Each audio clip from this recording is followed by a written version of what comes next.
حضرت کے چند اشعار، کیونکہ اس کے اندر کچھ معجزات کا ذکر اور کچھ توصیف و ثنا کی بات ہے، تو اعلیٰ حضرت بارگاہ مصطفیٰ میں عرض گزار ہوتے ہیں۔ وصف رخ ان کا کیا کرتے ہیں، شرح و شمس و ضحا کرتے ہیں، ان کی ہم مدح و ثنا کرتے ہیں، جن کو محمود کہا کرتے ہیں۔ پھر آگے کہتے ہیں، تو ہے خورشید رسالت پیارے، چھپ گئے تیری ضیا میں تارے، انبیاء اور ہیں سب ماہ پارے، تجھ سے ہی نور لیا کرتے ہیں۔ پھر آگے دیکھیں کہ اپنے مولا کی ہے بس شان عظیم، جانور بھی کریں جن کی تعظیم، سنگ کرتے ہیں ادب سے تسلیم، پیڑ سجدے میں گرا کرتے ہیں۔ سامعین ذوی الاحتشام، گزشتہ ہفتہ گفتگو ہوئی تھی معجزے کو لے کر، کچھ حصے تک گفتگو ہوئی، آج اسی کو کنٹینیو کرتے ہیں، آگے بڑھاتے ہیں۔ اللہ تعالیٰ قرآن عظیم میں ارشاد فرماتا ہے کہ ہم نے آپ کو کھلی نشانیاں بیان کی، تمہاری طرف نازل کی، اور اس کا انکار صرف فاسق کیا کرتے ہیں۔ معجزہ اللہ تعالیٰ کی جانب سے انبیاء کرام علیہم السلام کے ہاتھ پر ظاہر ہونے والی وہ بات جو زمانے کا کوئی انسان خود نہ کر سکتا ہو، ٹھیک ہے؟ جیسے معجزے کا لفظ بنتا ہے، میں نے بتایا تھا لغتاً اسے کہتے ہیں، ڈکشنری کے اکارڈنگ کہتے ہیں اعجز یعجز اعجاز، کسی چیز کو عاجز کر دینا، کسی چیز کو ہمت میں کمتر کر دینا، کوئی اس کی مثال نہ لا پائے۔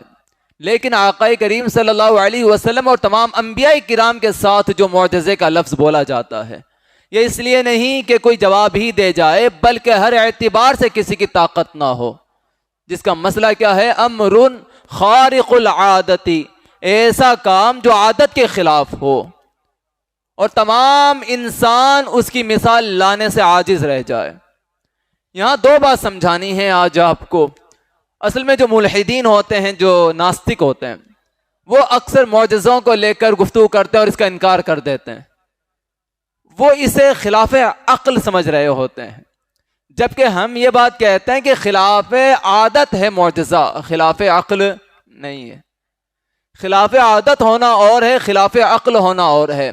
ایک چیز ہے کہ عادتاً ہی وہ چیز ہوا نہیں کرتی، عادتاً کوئی انسان وہ کام نہیں کرتا۔ ایک چیز ہوتی ہے کہ عقل ہی قبول نہ کرے، عقل کے اعتبار سے محال ہے۔ یہ چیز انشاءاللہ میں آپ کو سمجھاؤں آج کی گفتگو کے اندر۔ ہندوستان کے اندر بھی ایک اچھا خاصا طبقہ آج بھی موجود ہے، اور ایک مشہور نام ہے جس نے معجزے کا انکار کیا ہے، ایک مشہور نام۔ بکس میں ہم انہیں پڑھتے ہیں تو یہ لوگ ہمیں رول ماڈل بتائے جاتے ہیں مسلمانوں کے، اور مسلمانوں کے ہیروز کہا جاتا ہے ان کو، انہیں سمجھایا جاتا ہے کہ تم بنو تو ایسے مسلمان بنو، جبکہ دنیاوی اعتبار سے کامیاب ہو کر مسلمان نہیں بنا جاتا۔ حقیقت میں مسلمان وہ ہے جو اللہ تعالیٰ کے نزدیک تقوی شعار ہو، اللہ تعالیٰ کے نزدیک پیارا ہو۔ کوئی بندہ عہدیدار ہے، کسی لائن میں اپنے منصب پر پہنچ گیا ہے، یا کسی کے پاس دولت آ گئی ہے کہ دنیا سے محبت کرتی ہے، تو وہ ہمارے لیے رول ماڈل نہیں ہو سکتا۔ مسلمانوں کے رول ماڈل ہونے کے لیے ایک شرط ہے، وہ یہ ہے کہ ان اکرمکم عند اللہ اتقاکم، بندہ جتنا اللہ تعالیٰ سے تقوی اختیار کرے گا، توکل اختیار کرے گا، وہی بندہ دوسروں کے لیے رول ماڈل ہوگا۔ ان مشہور ناموں میں سے ایک نام، مشہور نام ہے علی گڑھ مسلم یونیورسٹی کے فاؤنڈر کا، سر سید احمد۔ کتابوں میں پڑھتے ہیں ہم لوگ، اور ہمیں کہا جاتا ہے کہ مسلمان ایسے ہونے چاہیے۔ نہیں پیاروں، ایسا نہیں ہونا چاہیے۔ اس شخص نے جنت و دوزخ تک کا انکار کیا ہے، اس شخص نے معجزوں تک کا انکار کیا ہے۔ یہ بندہ کہتا ہے کہ معجزہ قرآن سے ثابت نہیں ہے۔ وجہ اس کی کیا تھی؟ ایک اس بندے کی عقل تھی، وہ تھی کہ ہر چیز کو نیچر سے جوڑتا تھا، فطرت سے جوڑتا تھا، کہ جو قانون فطرت، جو قانون دنیا ہے، اس انداز سے جو کچھ ہوتا ہے وہی صحیح ہے، باقی کچھ بھی نہیں ہے۔ یہاں تک کہ اس بندے نے معراج مصطفیٰ تک کا انکار کر دیا، جسمانی معراج تک کا انکار ہے اس کے یہاں پر۔ موسیٰ علیہ السلام کے لیے سمندر پھٹ گیا تھا، اس کا بھی انکار ہے اس کے۔ پتھر پر جو آپ نے عصا مارا تھا، پانی نکل آیا، اس کا بھی انکار۔ یہاں تک کہ بی بی مریم کے بطن مبارک سے بغیر مرد کے عیسیٰ علیہ السلام کا پیدا ہونا، اس کا بھی انکار ہے اس کے یہاں پر۔ کیوں؟ بات کیا ہے نا، لوگ عقل پر تولنے کی کوشش کرتے ہیں اور نیچر کو سب کو سمجھ لیتے ہیں. اس لیے اس طبقے کو اپنے یہاں پر نیچری فرقہ کہا جاتا ہے، جو نیچر کو مانتا ہے.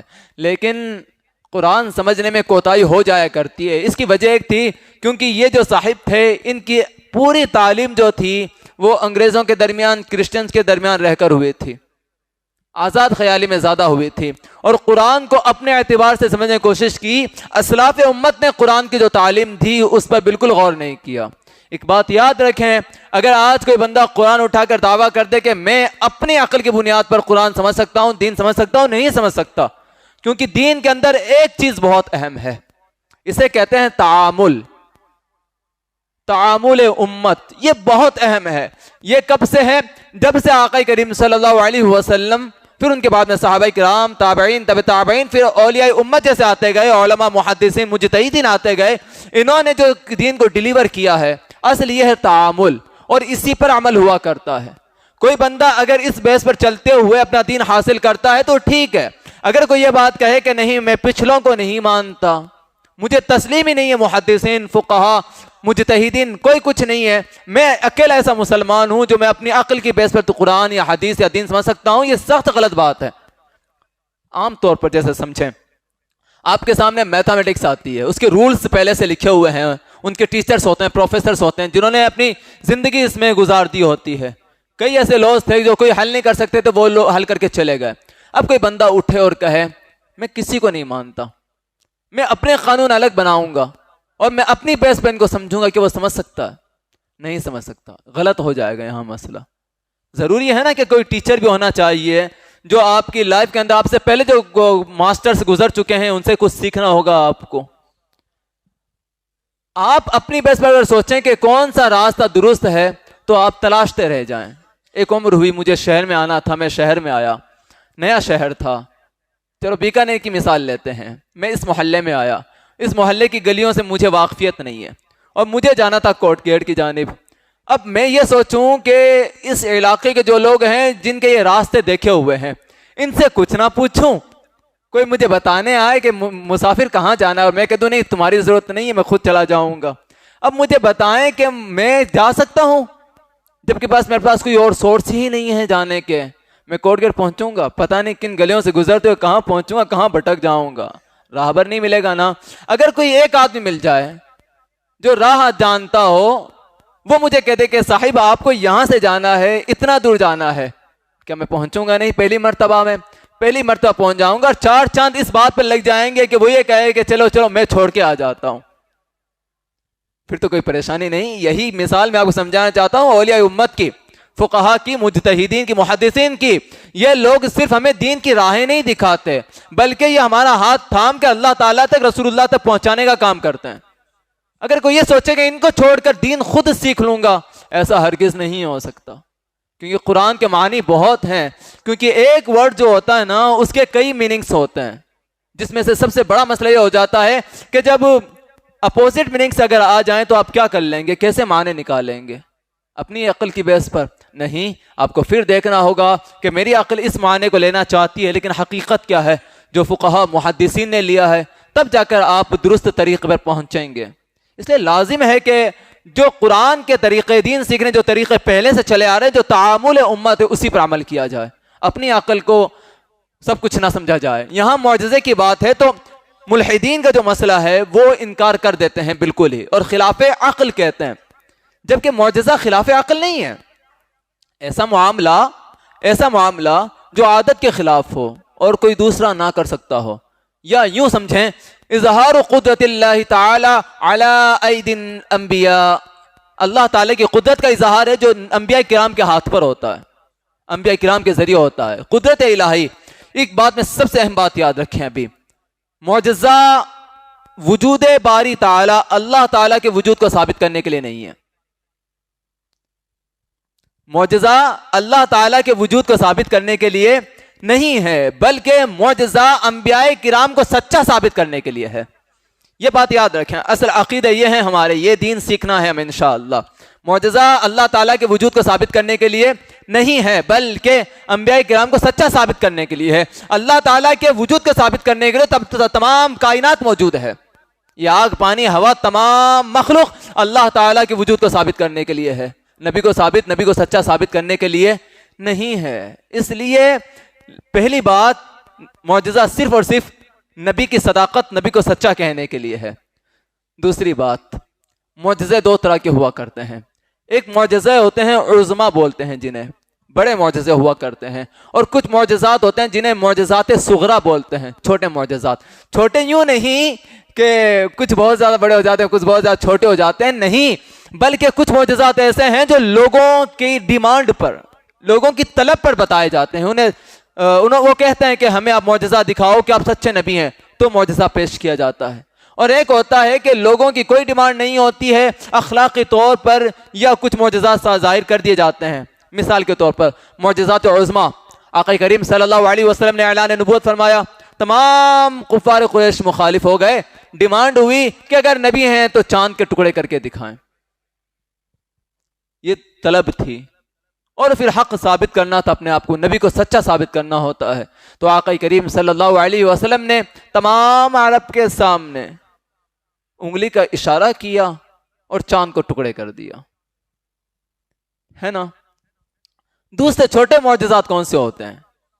چھوٹے معجزات ہوا کرتے ہیں جیسے آقا کریم صلی اللہ علیہ وسلم کے جسم مبارک کا خوشبودار ہونا، یا انگلیوں کی گھائیوں سے پانی نکال دینا۔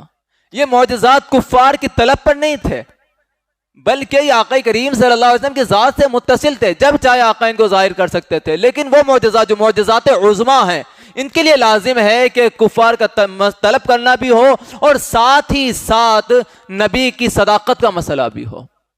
دو طرح کے معجزات ہوا کرتے ہیں۔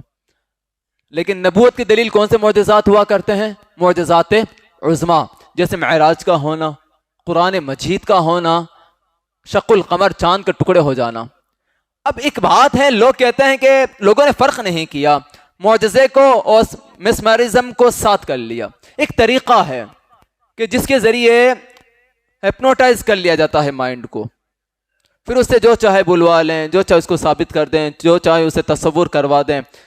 آلات کا استعمال ہوتا ہے، اکثر ایسا ہوتا ہے جب ہپنوٹائز کرتے ہیں تو یہی سلسلہ ہوتا ہے، کچھ آلات استعمال کیے جاتے ہیں۔ لیکن اس میں بات یہ ہوتی ہے کہ جس کے ساتھ عمل کیا جاتا ہے، جس کے ساتھ ایکٹیویٹی کی جاتی ہے، صرف اسی کی عقل پر اثر پڑتا ہے، ظاہر کے لوگوں پر کچھ بھی اثر نہیں پڑتا۔ تو ان لوگوں نے کیا کیا، میسمرزم اور معجزے کو ایک کر دیا، جبکہ معجزہ وہ کمال ہے صرف ایک شخص کے ساتھ اس کا تعلق نہیں ہوتا، بلکہ جتنے لوگ موجود ہوتے ہیں سب کے سب اسے کھلی آنکھوں سے دیکھا کرتے ہیں۔ کچھ لوگوں نے معجزے کو جادو سے تعبیر کیا کہ جادو ہوا کرتا ہے، تو یاد رکھیں جادو کا تعلق صرف چار دیواری کے اندر ہی ہوتا ہے۔ جہاں تک اس کا دائرہ کار ہوتا ہے، جہاں تک لوگوں کا مسئلہ ہوتا ہے کہ یہاں سے یہاں تک لوگوں کو کور کیا جائے گا، جادو انہی کو کور کرے گا، ان سے باہر لوگوں کو کور نہیں کرتا۔ لیکن معجزے پر کھلی دلیل موجود ہے کہ جس وقت آقا کریم صلی اللہ علیہ وسلم نے چاند کے ٹکڑے فرمائے تھے، اس وقت کفار قریش نے تو دیکھا تھا، بلکہ کائنات میں جہاں تک لوگ موجود تھے سب نے دیکھا تھا۔ ہندوستان تک کے لوگوں نے اس وقت چاند کو ٹکڑے ہوتے ہوئے دیکھا تھا، جس میں سے کیرل کا ایک بادشاہ بھی موجود ہے۔ تو معجزہ جادو کی مانند نہیں، میسمرزم کی مانند نہیں، بلکہ یہ تمام کائنات کے لیے ہوا کرتا ہے۔ یہ اللہ تعالیٰ کی واضح نشانیاں ہوا کرتی ہیں۔ اب کچھ لوگ کہتے ہیں کہ ہم کیسے مان لیں کہ معجزہ ہوتا ہے، یہ تو عقل کے خلاف ہے۔ نہ پیارے، یہ عقل کے خلاف نہیں، یہ عادت کے خلاف ہے۔ یہ سمجھیں تھوڑا سا، عقل کے خلاف نہیں بلکہ عادت کے خلاف ہے۔ عادت کے خلاف بالکل ہو سکتا ہے، عقل کے خلاف کیسے؟ ایک قانون بنا رکھا ہے آپ لوگوں نے، وہ یہ ہے ایک ایک دو ہوا کرتے ہیں۔ اگر کوئی کہے نہیں ایک ایک تین ہوا کرتے ہیں تو عقل کے خلاف ہے۔ اگر کوئی کہے ایک ایک تین ہوا کرتے ہیں تو عقل کے خلاف ہے، محال ہے، نہیں تسلیم کیا جائے گا۔ اگر کوئی یہ کہے کہ رات اور دن دونوں ایک ساتھ ہو گئے تھے، یہ عقل کے خلاف ہے، یہ محال ہے، یہ تسلیم نہیں کیا جائے گا۔ لیکن اگر یہ کہا جائے کہ حضور صلی اللہ علیہ وسلم نے زمین سے آسمانوں کی جانب معراج فرمائی، یہ عقل کے خلاف ہے؟ یہ عقل کے خلاف نہیں، یہ عادت کے خلاف ہے۔ پہلے کے لوگ مان سکتے تھے، پہلے کے لوگ مان سکتے تھے کہ ایسا نہیں ہو سکتا کہ انسان اڑ سکتا ہے، ان کے عقل کے خلاف ہو سکتا تھا، لیکن آج کے لوگ چاہے مسلمس ہوں نان مسلمس ہو، سب کے لیے بات کھلی ہے کہ یہ بات عقل کے خلاف ہے ہی نہیں کہ بندہ زمین سے اوپر کی جانب اڑ سکتا ہے، سب کو تسلیم ہے۔ جیسے ہم اگر یہ کہیں، تھوڑی سی دیر بعد بس ہم یہ کہیں کہ اگر کوئی بندہ یہ کہے آسمانوں کی جانب محال ہے اڑنا، آپ تسلیم کریں گے اس بات کو؟ نہیں کریں گے۔ آپ کیا کہیں گے؟ ممکن ہے۔ اگر آپ سے کہیں کہ ایک لوہے کا مکان ہو، وہ آسمانوں میں اڑ سکتا ہے، زمین سے اٹھ سکتا ہے، آپ اسے تسلیم کریں گے؟ بالکل کریں گے۔ ٹیکنالوجی اتنی ایڈوانس ہو چکی ہے نا، پہلے کی دنیا میں ایسا نہیں تھا۔ اچھا، ایسا کیا ہوا کہ آخر ایک وقت تھا کہ مسلمان سب کچھ کر لیتا تھا، قرآن کا دعویٰ، معجزے کا دعویٰ مسلمان کا، لیکن جب ایجادات کی انوینشنز کی بات آئی تو مسلمانوں سے چیز چھوٹ کر غیروں میں کیوں چلی گئی؟ تھوڑا سمجھیں کیوں چلی گئی، پتا ہے آپ کو؟ مسئلہ یہ ہے، اللہ تعالیٰ بھی تمہیں کہنا چاہتا ہے کہ مسلمانوں تم دعوے کرو کہ معجزات حق ہیں، تمہارے خدا کی قدرت حق ہے، نبی کے ہاتھ پر جو ہوا وہ سب حق ہے، تم دعوے کرو۔ ان دعووں کو سچا کرنا غیروں کے ہاتھ کا کام ہے۔ مسلمانوں نے اب کیا کرنا تھا؟ کیا کرنا تھا؟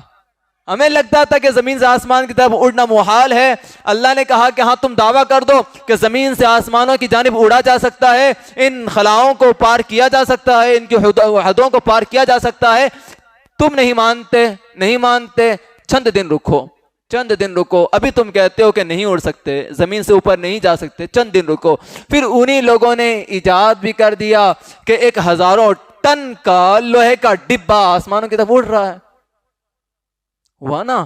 عقل کے خلاف نہیں تھا، عقل تسلیم کرتی ہے۔ یہ اور بات ہے کہ جس زمانے میں عقل انکار کر رہی ہے، ابھی عقل کا وہ معیار نہیں بن پایا ہے۔ جب عقل پروان چڑھتی ہے اس میں کچھ بڑھوتری آتی ہے جب وہ ثابت کر چکی ہوتی ہے کہ نہیں یہ بات عقل کے خلاف نہیں ہے۔ اب لوگ کہتے ہیں کہ صرف ایک ہی ہاتھ پر معجزہ کیوں ہوتا ہے، سب کے ہاتھوں پر کیوں نہیں ہوتا؟ تو کچھ ایکسیپشنز ہوتے ہیں، ہوتا ہے کہ کچھ خاص ہوتے ہیں جن کے ساتھ کچھ خاص معاملہ، جیسے ایک اڑیل قسم کا آدمی آئے اور وہ اس نے قانون پتا ہو کہ جب ریڈ لائٹ ہو تو رک جانا ہے، گرین لائٹ ہو تو چل پڑنا ہے۔ اب آپ اس سے بات کریں، اسے کہیں کہ بچوں اگر لال لائٹ ہوگی تو کیا ہوا کہ رک جاتے ہیں سب کے سب، اچھا ہری لائٹ ہو تو کیا ہوتا ہے، سب چل پڑتے ہیں۔ یہ قانون ہے کہ ہاں بالکل قانون ہے۔ کس کا بنایا ہوا ہے؟ اللہ تعالیٰ کا، قدرت کا، یا خود کا؟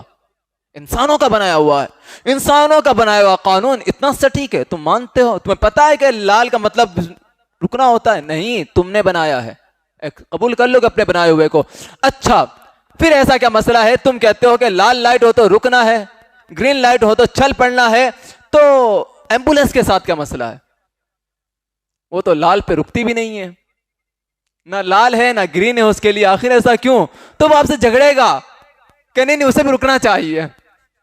کیوں رکنا چاہیے؟ کیونکہ آپ ہارنے لگے ہیں، آپ کی عقل ہارنے لگی ہے آج۔ نہیں پیارے، کچھ ایکسیپشنز ہوتے ہیں، تمام گاڑیاں رکے حق ہے، لیکن ایمبولینس ہے اس کے لیے کچھ خاص مسئلہ ہے، اس کے لیے قانون جو دنیا کا یہ ٹوٹتا ہے، یہ الگ ہو جایا کرتا ہے۔ ٹھیک ہے، صحیح مسئلہ، عام لوگ ایک کیٹیگری میں ہیں، لیکن جب بات انبیاء کی آتی ہے اور اللہ تعالیٰ کے تعلق سے آتی ہے تو کچھ ایکسیپشنز ہوتے ہیں، کچھ الگ مسئلہ ہوتا ہے، پھر وہ ثابت کرتے ہیں جو دنیا نہیں کر سکتی وہ نبی کرتا ہے۔ یہ قانون ہے، سمجھنا ہوگا اس بات کو، یہ ہے ہمارا دین۔ معجزہ اس انداز سے بھی سمجھے نا۔ ہم لوگ کیا کرتے ہیں، ہم لوگ سائنس کو سب کچھ سمجھ لیتے ہیں، عقل سب کچھ نہیں ہوتی، سائنس سب کچھ نہیں ہوتا۔ سائنس کا سسٹم کیا ہوتا ہے؟ آج سائنس کچھ اگر ایجاد کرتی ہے، کسی تھیوری کو قبول کر لیتی ہے، لیکن ایک بات یاد رکھیں، اگر آپ سائنس کے اسٹوڈنٹس ہیں، آپ پڑھتے ہوں گے، ایک قانون ہے سائنس کا، آج اسے قبول کرتی ہے کل ریجیکٹ کرے گی۔ اور سائنس میں ایک چیز ہے کہ جب بھی وہ کسی ایجاد کو کرتی ہے، کسی تھیوری کو قبول کرتی ہے، تو اس کے پیچھے ایک وائی، کیوں، ضرور پوشیدہ ہوتا ہے۔ یہ لازم ہے، سائنس کے ہر لو کے پیچھے ایک وائی لازم ہے، لازم۔ کیوں؟ کیونکہ چاہے جتنا بڑا سائنسداں ہو، اس کو یقین نہیں ہو پاتا ہے جو اس نے جو کیا ہے وہ پرفیکٹ ہے، اس کے اندر کچھ کمی ہے۔ اگر اس ایک کیوں کا جواب ڈھونڈ لیا نا، جیسے اس کا جواب ڈھونڈے گا، اسی جواب کے اندر ایک دوسرا کیوں اور پیدا ہو جائے گا۔ تو جناب قرآن کو، معجزوں کو، قدرت الہی کو، اس کو ہم سائنس کے اعتبار سے کیوں قبول کرنے لگے، کیوں ڈسکس کرنے لگے؟ نہیں، سائنس تو خود ابھی پرفیکٹ نہیں ہے. جس دن سائنس کے پاس ہر چیز کا جواب موجود ہو، وہ تمام کائنات کو جاننے لگ جائے، اس دن آ کے کہہ دینا کہ ہاں تمہاری بات تسلیم ہے. لیکن جب تک اس میں کمی ہے، اس وقت تک اس کمی والی چیز کو اللہ تعالیٰ کی قدرت کاملہ کے سامنے نہیں کھڑا کیا جا سکتا. جیسے ایک مثال ہے، لوگ لے کے آتے ہیں بگ بینگ تھیوری کو لے کر، قدرت الہی کو. کیا کہتے ہیں؟ تم کہتے ہو کہ کائنات بہت پہلے بن گئی تھی، اس کا وجود بہت پہلے سے تھا، لیکن ہم تو اس کو صرف بگ بینگ تھیوری سے جانتے ہیں، اس کے علاوہ نہیں جانتے ہیں. اچھا، تو انکار ہم نے بھی تو نہیں کیا. قرآن تو خود کہتا ہے اَوَلَمْ يَرَ الَّذِينَ كَفَرُوا أَنَّ السَّمَاوَاتِ وَالْأَرْضَ كَانَتَا رَتْقًا فَفَتَقْنَاهُمَا. کیا کافروں نے نہیں دیکھا زمین و آسمان ملے ہوئے تھے باہم، پھر ہم نے ان کو پھاڑ کر الگ کر دیا؟ قرآن تو ایسا کہتا ہے. تو ایک شخص سے بات ہو رہی تھی، وہ کہہ رہا تھا، ملحد ٹائپ کا آدمی کہتا ہے کہ اچھا ایسا ہے، کافروں تو دیکھا ہی نہیں تو وہ مانے کیوں؟ سبحان اللہ. جب بات آئی قرآن کی دلیل سامنے آئی اس تھیوری کے متعلق جسے تم مانتے ہو، تو تم کہتے ہو کہ اللہ نے کہا کافروں نے نہیں دیکھا، تو جب دیکھا نہیں تو مانے کیوں؟ تو پیارے، میں نے اسے ایک بات کہی کہ اچھا ٹھیک ہے، کافروں نے زمین و آسمان کو پھٹتے ہوئے نہیں دیکھا تو نہیں ماننا کہ ہاں، تو میں نے بتائیں تو پھر 13.8 بلین ایئرس اگو جب بگ بینگ تھیوری ہوئی تھی، اسے کس نے دیکھا تھا؟ کتنی حیرت کی بات ہے، کتنی حیرت کی بات ہے. زمین و آسمان کا پھٹنا قرآن سے ثابت ہے، اس کا انکار کہ کافروں نے دیکھا نہیں تو مانیں گے نہیں. بگ بینگ تھیوری جب ہوئی تھی، وہ بلاسٹ جب ہوا تھا، وہ بھی تو کسی نے نہیں دیکھا تھا، آخر اس کو کیوں مان لیا؟ بات اتنی ہے، ماننا وہ ہے جو ہماری عقل آ جائے اور دین اسلام کے خلاف آ جائے، ورنہ بگ بینگ تھیوری کی ماننے والوں پر لازم ہے کہ قرآن کی اس آیت کو بھی مانیں، کیونکہ نہ اس کو انہوں نے دیکھا ہے نہ اس کو انہوں نے دیکھا ہے. اگر ایک اندیکھی چیز پر ایمان لا سکتے ہو تم لوگ، تو یاد رکھیں جسے ایک اندیکھی چیز پر ایمان لانے کی عادت ہو گئی، وہ ہر اندیکھی چیزوں پر ایمان لے آئے گا. اور اسلام کی بنیاد ہی اندیکھی چیزوں پر ہے. الذین یؤمنون بالغیب. مسلمانوں کی صفت ہی ایسی ہے کہ جو چیز نظر نہیں آتی اسے مان لیا کرتا ہے. اسی وجہ سے تو ہمارا معاملہ ہے کہ حضور صلی اللہ علیہ وسلم کے معجزات میں کمال کے معجزات قرآن مجید، معراج مصطفیٰ، شق قمر، بلکہ معراج مصطفیٰ کا وہ عظیم معجزہ جو الذین یؤمنون بالغیب کو صداقت پر لے کے آتا ہے، وہ یہ ہے کہ آقا کریم صلی اللہ علیہ وسلم نے اپنی سر کی آنکھوں سے اللہ تعالیٰ کا دیدار کیا تھا. یہ معجزہ عظیم معجزہ ہے، معجزات عظمیٰ میں سے ہے. تاکہ مدینے سے نکل کر جب یہودیوں کی جانب جائیں نا، جنہوں نے اپنے نبی سے کہا تھا کہ ہم اللہ کو اس وقت تک نہیں مانیں گے جب تک کہ آنکھوں سے دیکھ نہیں لیں گے، تو اللہ تعالیٰ نے عظیم معجزہ محبوب کریم مصطفیٰ صلی اللہ علیہ وسلم کو عطا کیا کہ آؤ مجھے دیکھ کر جاؤ، تاکہ لوگ یہ نہ کہیں کہ ہمیں کوئی ایسا چاہیے جو اللہ تعالیٰ کو دیکھنے والا ہو. یہ عظیم معجزات ہیں، یہ ہمارے ایمان کا ایک حصہ ہے، ایک جز ہے.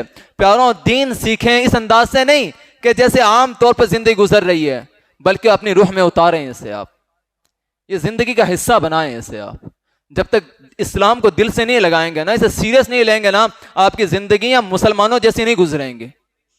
بہت لطف آتا ہے، بہت لطف. جب پڑھیں گے نا آپ قرآن کو اور ایک معنی خیز پڑھیں گے، گفتگو بہت ہے قرآن، ایسی گفتگو ہے، کمال ہے کمال کے ایک بار دل لگ جائے تو قرآن چھوٹتا نہیں ہے. اتنا کمال ہے، جس فن کا آدمی چاہے اپنے فن کے مطابق اس میں سے کچھ نکال لے، جس لائن کا آدمی چاہے اپنے اعتبار سے کچھ نہ کچھ نکال لے، اس پر ہے وہ کمال قرآن میں. لیکن میں آپ سے ایک بات کروں، رمضان آ رہا ہے اصل میں، اور رمضان جو آتا ہے نا، یہ مہینہ بہت اچھا ہے، سیکریفائز کا مہینہ ہے، قربانیوں کا مہینہ ہے. ہڑپ کرنے کا مہینہ نہیں ہے، قربان کرنے کا مہینہ ہے، اپنے آپ کو، اپنے خواہشات کو، اپنے نفس کو، اپنی ضروریات کو. اب ایک چیز میں آپ کو سمجھا دیتا ہوں. یہاں پر رمضان آ رہا ہے، تو ابھی رمضان آیا نہیں، اس سے پہلے ہفتے میں آپ سے گفتگو کرنا چاہتا ہوں کہ آپ سب موجود ہیں، نوجوان بھی ہیں ان کے اندر، عمر دراز بھی ہیں، بچے بھی ہیں. زیادہ چیزیں نہیں، ایک چیز اپنے لیے لازم کریں اس رمضان آپ، اور عہد کریں اپنے آپ سے کہ اس رمضان کچھ اور نہیں کروں گا، صرف ایک کام کروں گا. یہ ایک چیز لازم کریں آپ اپنے لیے، زیادہ نہیں. میری گزارش ہے آپ سے، کیونکہ آپ دین کے قریب آئیں، آپ سمجھیں. اگر وہ ایک کام آپ کر لیتے ہیں تو آپ کا دین کے تعلق سے ایک انٹرسٹ بہت زیادہ بڑھ جائے گا. کرنا کیا ہے وہ میں ڈیسائیڈ نہیں کر سکتا، وہ آپ اپنی اپنی عقل کے اعتبار سے ڈیسائیڈ کریں. جیسا کہ نوجوان پڑھے لکھے ہیں تو انہیں کرنا ہے کہ ایک کام کرتے ہیں, رمضان کا 1 مہینہ میرے پاس میں ہے, تو مجھے جتنے بھی سورس میسر آتے ہیں, جتنے بھی سورس میرے پاس پرووائڈ ہو جاتے ہیں, سب کے اکارڈنگ مجھے یہ دیکھنا ہے, ان سے دلیلیں اکٹھی کرنی ہے. دلیل کس بات پر؟ کہ میں پورے مہینہ کچھ اور نہیں کروں گا, صرف اس بات پر مجھے ریفرنسز چاہیے, دلیل چاہیے کہ میرا اللہ تعالیٰ ایک ہے اور کائنات کا خالق ہے. اگر نوجوان اس بات پہ آئے, ایک تو وہ جو سائنس پڑھتا ہے اس میں بہتری ہوگی, فزکس پڑھتا ہے اگر تو اس میں اور بہتری ہو جائے گی, قرآن پڑھتا ہے تو قرآن میں اور مزید اضافہ ہوگا, اس کے علم میں اور اضافہ ہوتا جائے گا. کتنا خوبصورت ہوگا نا. یا عمر دراز صاحبان ہمارے بزرگ حضرات ہیں تو وہ اپنے لیے لازم کریں کہ چلو ٹھیک ہے 10 65 40 60 قرآن نہیں پڑھنے اس بار صرف 1 پارہ پڑھنا ہے. کتنا؟ پورے رمضان کے اندر صرف 1 پارہ پڑھنا ہے, اور اس 1 پارے کو تفسیر کے ساتھ پڑھنا ہے. ایک تفسیر کا ختم ہو جائے مسئلہ تو دوسری تفسیر تلاشیں گے کہ اس پارہ کی تفسیر اور دوسرے تفسیر میں کیا ملے گی. اگرچہ آپ 30 دن میں 30 ختم کر دیں تفسیریں, لیکن 1 پارہ آپ کو پڑھنا ہے. بس کام اتنا کرنا ہے کہ کاپی قلم ساتھ میں رکھنے ہیں, جو بات آپ کے دل کو چھو جائے اسے آپ نوٹ کر لیں, جو بات اچھی لگے آپ اسے نوٹ کر لیں. یقین جانیں پورے دن آپ بحث کریں گے نا, اپنی بحث پر, یعنی قرآن پڑھنا ہے, تفسیر پڑھنی ہے, یا ہمارے بھائی حضرات جو اللہ کے وجود پر دلیلیں ڈھونڈیں گے, اللہ کے ایک ہونے پر دلیل ڈھونڈیں گے, یا آقا کریم صلی اللہ علیہ وسلم کے نبی صادق سچا نبی ہونے پر دلیل ڈھونڈیں گے, یا قرآن کے سچا ہونے پر. یہی کرنا ہے پورے رمضان, صرف قرآن کے سچا ہونے پر بحث کرنی ہے, اس سے نوٹس بنانے ہیں. پتہ ہے کیا ہوگا؟ پورے دن جو محنت کرے گا نا, رات میں وہ تلاشے گا اپنے کلیگس کو, اپنے دوستوں کو, سوچے گا کہ مجھے کوئی ملے ایسا. پھر اس کے ساتھ بیٹھ کر وہ یہ بات نہیں کرے گا کہ آج گھر میں کیا بنا تھا, آج کہاں گھوم کے آیا ہے. سب سے پہلے وہ یہ بتائے گا کہ آج میں نے قرآن و حدیث سے نئی چیز کیا تلاشی ہے, آج میں نے اپنا دین کیسا سیکھا ہے, آج میں نے وہ چیز تلاشی ہے مجھے لگتا ہے کہ میرے علاوہ کوئی نہیں جانتا, اور میں آج انہیں ڈیلیور کرنے والا ہوں. تو سوچیں, ایک بار سوچیں کہ اگر مسلمان اس انداز سے قرآن و حدیث کا مطالعہ کرنے لگا اور امت کو پڑھنے لگا تو کتنا خوبصورت مسلمان ہوگا, کتنا پیارا ہوگا, اس کی عقل کتنی کام کرے گی. تو کوشش کریں, اللہ تعالی ہم سب کو توفیق بخشے. اشہدو ان لا الہ الا اللہ واشہدو ان محمدا عبدہ ورسولہ وما علینا الا البلاغ.